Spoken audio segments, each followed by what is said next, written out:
universities in India. Dr. S.S. Manta, former chairman AICTE, again a very popular personality, now a big round of applause for him as well. And I have again Mr. Mahendra Reddy, Group Director, St. Mary's Educational Society. Thank you, sir. Thank you for coming on. Before I start this panel, I would like to take my audience through a thought experiment. For example, you are an investor putting about 100 crores in education. Of course, you need your return. Of course, you are putting it for the sake of return. Maybe you don't have any other business. Maybe education is your only business. It's not a foundation that you are running, and of course, you need a return. And you have a principal in that school who's salaried. She, of course, puts academic excellence before profits. Now, when salary will go on? When I say academic excellence, of course, it doesn't mean more students getting more than 90%. Of course, that's the mantra these days. But, well, for the sake of modern conscience and that ethics is a word that this panel discussion contains, I will say academic excellence is an ability for a student to actually sustain in this world and not getting around 90-95% marks. So which side do you move on? So let's not keep this debate to ethics versus business and rather say amalgamation of ethics and business. Where do we put the equilibrium in education where both investors as well as academicians are happy? But before we start, of course, we'd like to define what actually ethics means in education, and I would hand over the mic to Professor Chennai for the initial comments. But increasingly the world over, there is now much more of an interest and even scrutiny of how business operates because of the raw materials, because of the energy of people put into business, because of the business models, and the fact that business has now become international. Earlier there was a time when our mics were just made in India. Now we have technology from all over. And as it happens, my Vice Chancellor is a nano-electrical engineer. And I had to ask my IIT friends what nano-electrical meant. Because it's there in business, it is there in education, and since it's there in both, it is part of ethics. So then also the question is, when we teach, and I'm talking about JNU, where we have small classes, sometimes we have a bit of an ethical dilemma because people come to us to ask for help, including teachers. And we are always trying to balance our time between our official classroom teaching and colleagues and students who come, not only from JNU, to use whatever we can teach them. And then, therefore, I'm not a smart businessman, never tried to be, but the country moving the way it has, both my children are in something called digital advertising that took me 3 days to understand. So I think it is very important that the business world and education should both interact because both depend on ethics. And the way the political system and the environment sees these people, they look at their ethics. And once they think their ethics are okay, then they think the business would be profitable and give them the maximum return. So I think this juxtaposition of ethics and business, saying business is not so good for society because some people make profit, is just not true. Because none of us would make profit in the sense of our salaries or our own vocations if there wasn't ethics. So I'll now pass it on to the others. I would like to connect ethics and business with education and being with a private university and being a promoter. I understand there is a dilemma always about the word business when we talk about private education. One thing which is very clear that when we talk about ethics, anything what you are doing properly, the way it should be, if you are doing, you are ethical. And education is not a profession, it's a passion. And if it is a passion, nobody can be unethical to his or her passion.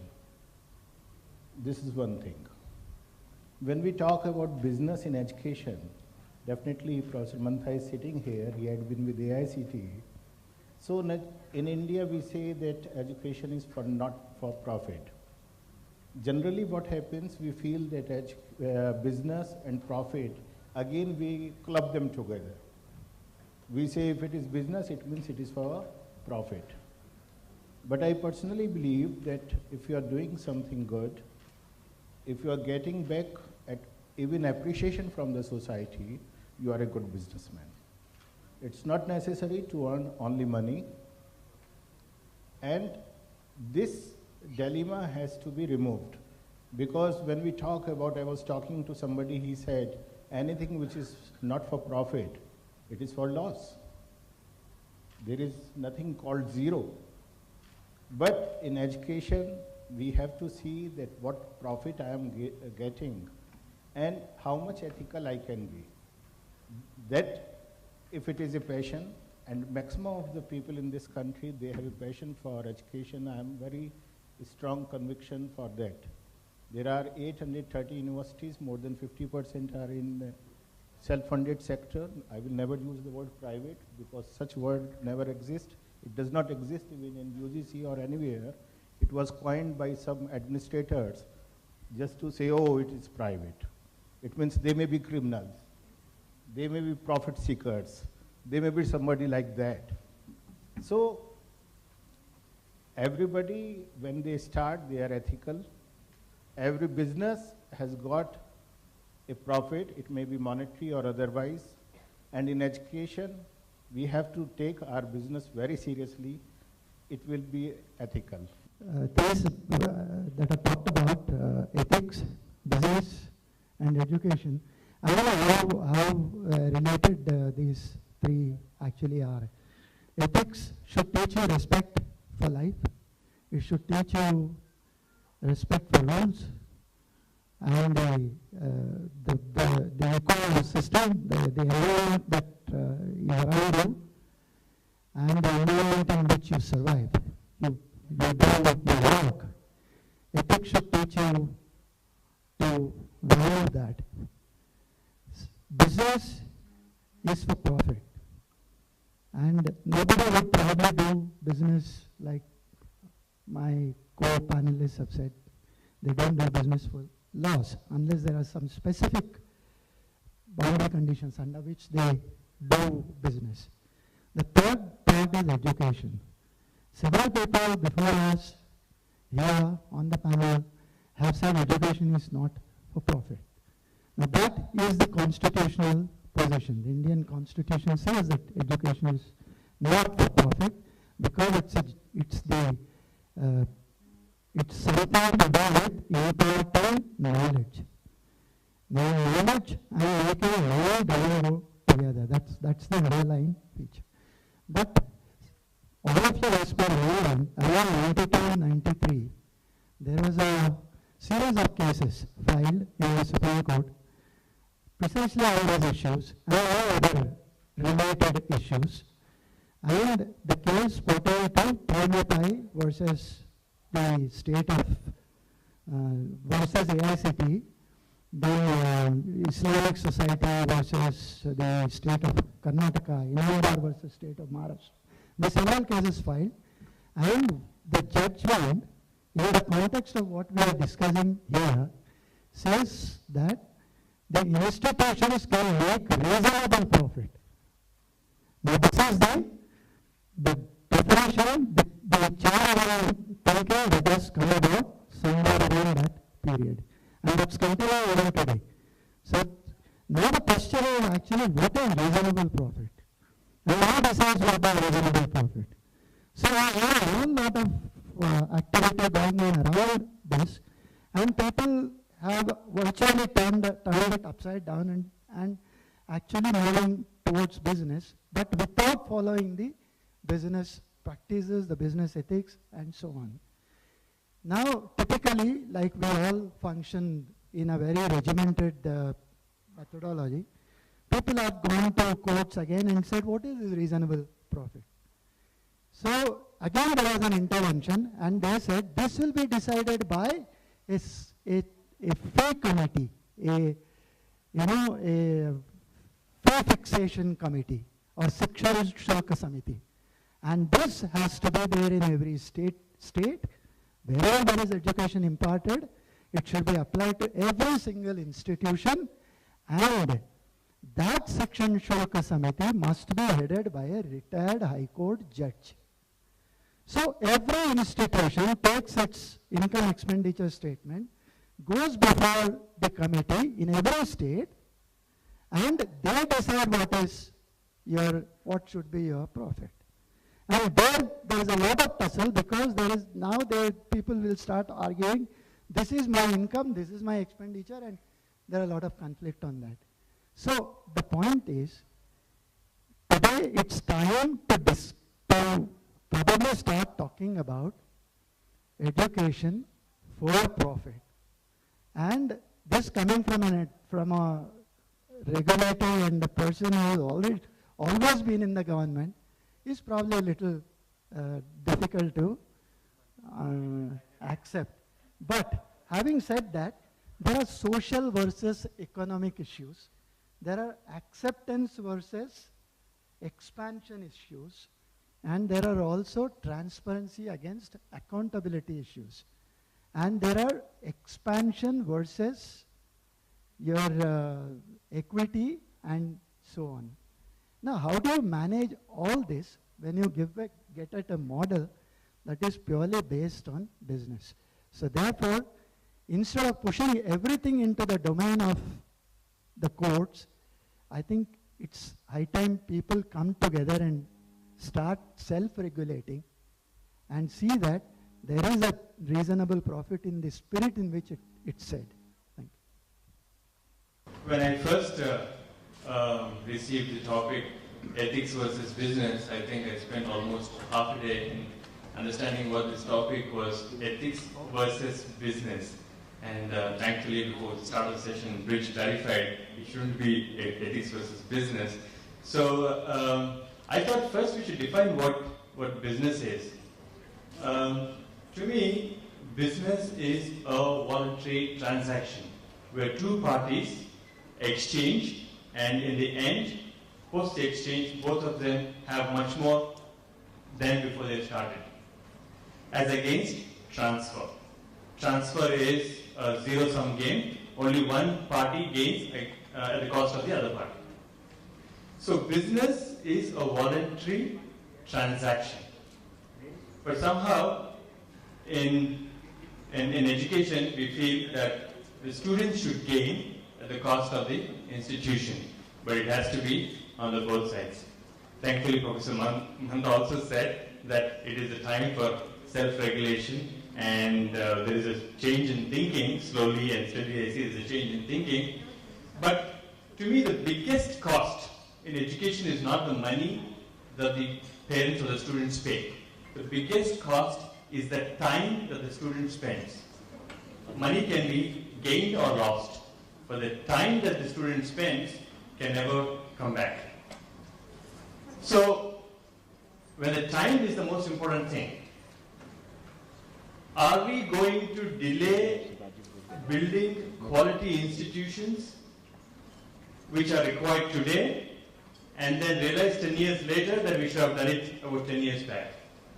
For example, if you have seen over the past 2 decades in other sectors in the country, for example in the infrastructure, in the defense, we have privatized, we have private funds coming into it, we have laid infrastructure like highways, roads, where we are willing to pay toll for the comfort of that journey.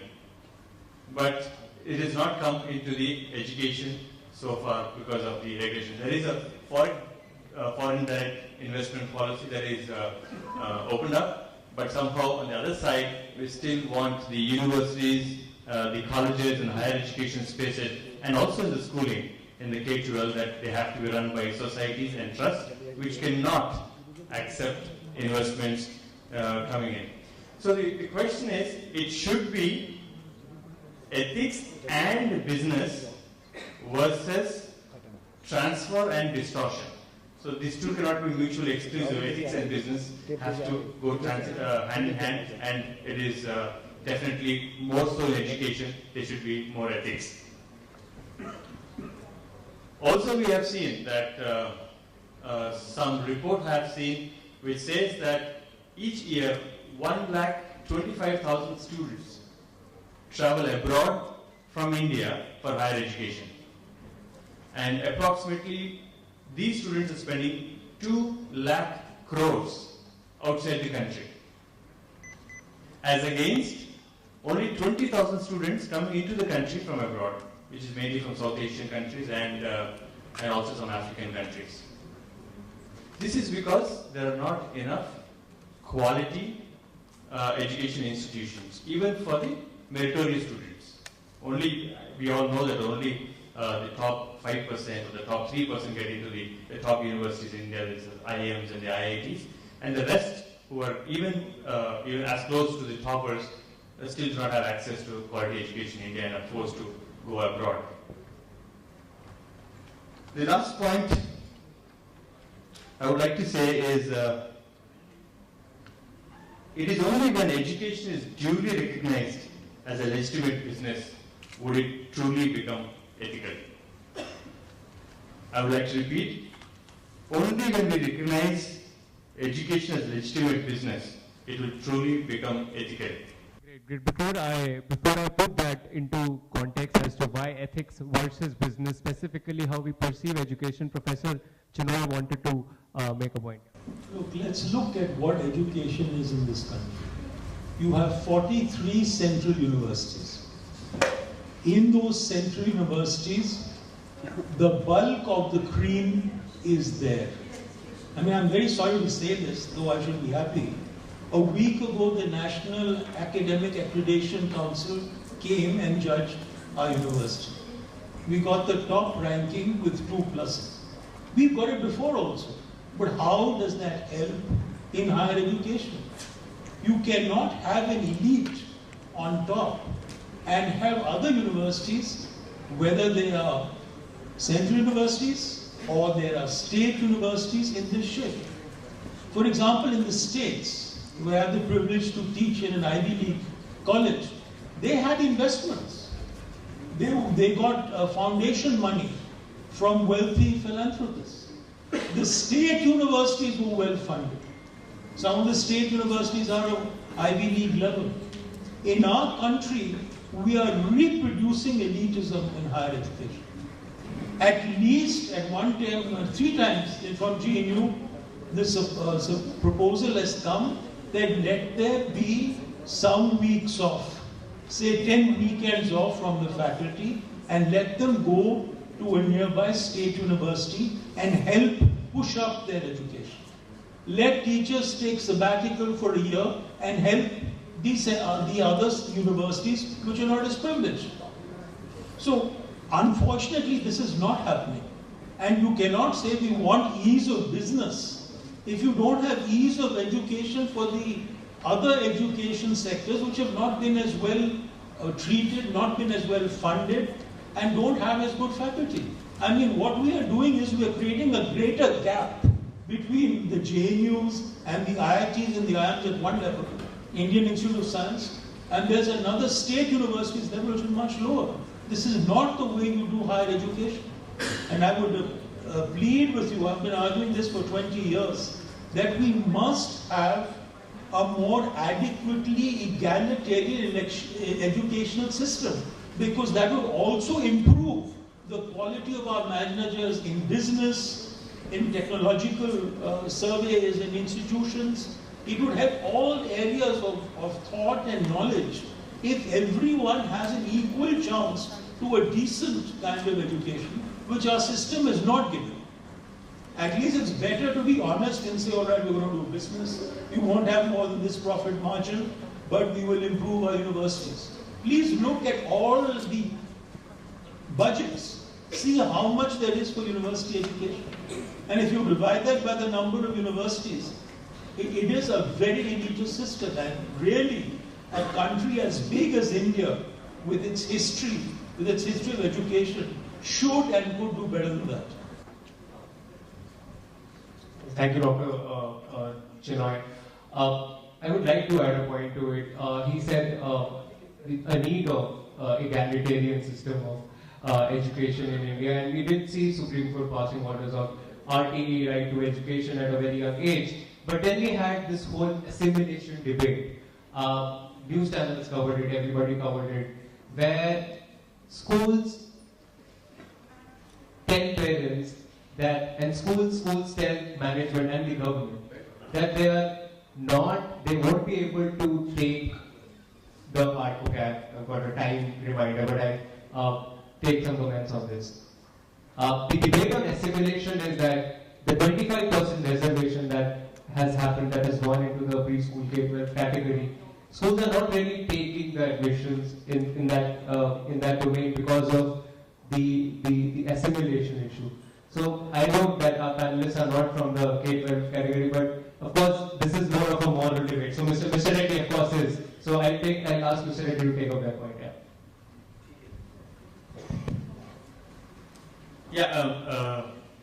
Like in the morning somebody was saying, there are great ideas, but then these ideas have to be thought through. I think there are implementation challenges in this. There is not much of a clarity. There is several debates. So I think perhaps it should have been more thought out before it rolled out, and then should have had a proper mode of implementation that should have worked better. Dr. Mantani, please. Just two, three, I think, more, not so much on K-12 activities and so on. Going back a little, we have for-profit models in the US. We have for-profit models recently introduced in UK. They are existing in China. They are there in Brazil. And contrary to what we believe in China and Brazil, the actual enrollment ratio has increased after the for-profit model introduction. Anyway, I'm not either. It needs debate and it needs a lot of understanding of what actually for-profit is and so on. And it also needs to be looked in the current context of disruption all across the board, and there is a lot of disruption even in the education markets. For example, in the panel discussion before this, during the day, several people have talked the online education, distance education, and a lot of intervention in technology, in technical education, in the way you improve the quality and so on. Now, I'll give you a small piece of information here, which will make us sit and think and actually go back to finding out what is this that we are really trying to do.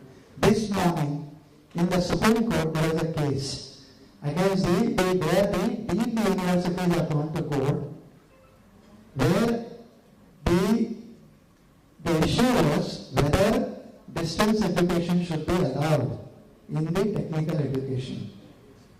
If there are precursors to this, the Punjab and Haryana High Courts and the Odisha High Courts have ruled in some for implementing that.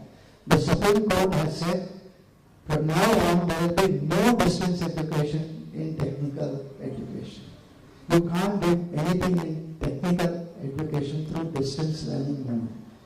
Now just think about the repercussions of this, the expanse to which it can affect the whole system. That is why we need to really look at what we are trying to do, and courts may not be the answers all the time.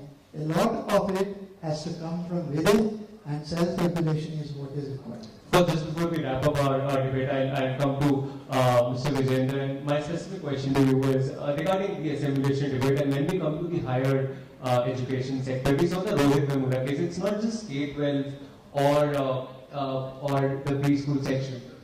In higher education, again, there is an assimilation issue.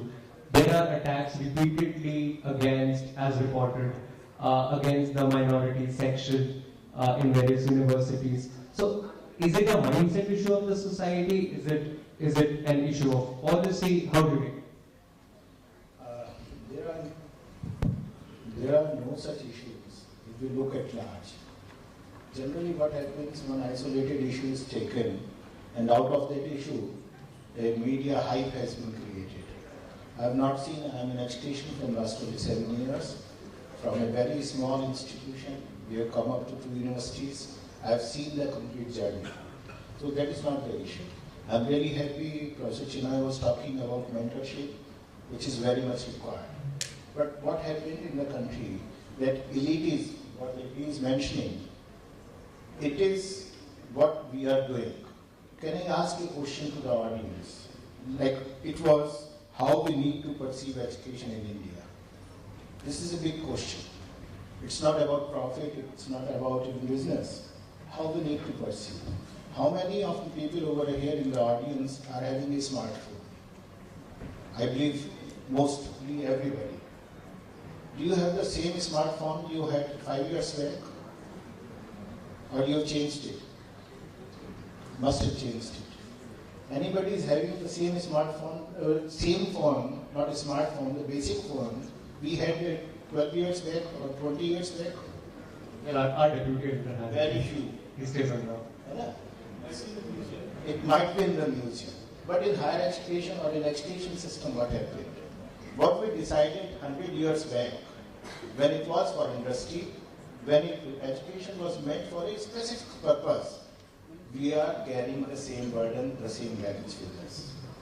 We are not willing to change. We are willing to have the most smartphone. We are willing to have what it is coming, iPhone X. We all are in the queue, but we are not talking about education system. In UGC, there is no chairman available. We are very happy. And we are talking about how it should proceed. Deemed University is talking about Supreme Court is doing a lot of things, and where the Supreme Court should come in picture and buy. Then again, I am coming to a thing like elitism is happening. Then discrimination is also happening, which has to be stopped. When I said I do not use the word private universities, why? Because if the system, the government is not able to cater, and somebody decides to come in, what should be the behavior of the government with that particular organization or person? They should be grateful to the person. They should say, thank you. We failed, that's why you came in and you are doing it for us. But what is happening? All private sectors, be it schools, be it universities, so whosoever they are considered cheaters, criminals. Oh, they are here for profit. What they will do, what they will not do. That perception has to be changed. JNU or IITs may not need much because they have sufficient. They should generate by their own resources now. They should talk to their alumni, like Harvard, Stanford, or other universities they do. But when we go, like for example, if I will go, I'm doing research, I need some funds. UGC will say, no, at the time of your notification, you gave an affidavit that you will not ask for any funds from me. Okay, if no grants, then I agree you. You are University Grants Commission. And if I am not getting any grant from you, you are nobody for me. You should not be. But they got a commission. This is what Professor is mentioning. The same thing is happening in many ways. Like Professor Mantha is sitting here. I am associated with AICT like 94 onwards. Our first institution came in 95. So very basic things are there which need to be discussed. And I'm happy that he's sitting here. I'm happy many of the private players are sitting here. These questions are when we go like, we started 2 engineering college. I will be very quick. Sure. Yeah, in 2000. Same year, 2 engineering college. One was in Meerut and one was in a small village, minority place in district Saharanpur. AICT said, okay, in Meerut you can have 10 acres of land. But if you are going to a village where nobody will go to open even ITI, and you fool, you crazy fellow, you are going here, you should have 25 acres of land. Instead of saying thank you, you are going there where nobody will ever go, you are asking me you should have more. You should spend more, you should have more pains. This is what is required to be changed.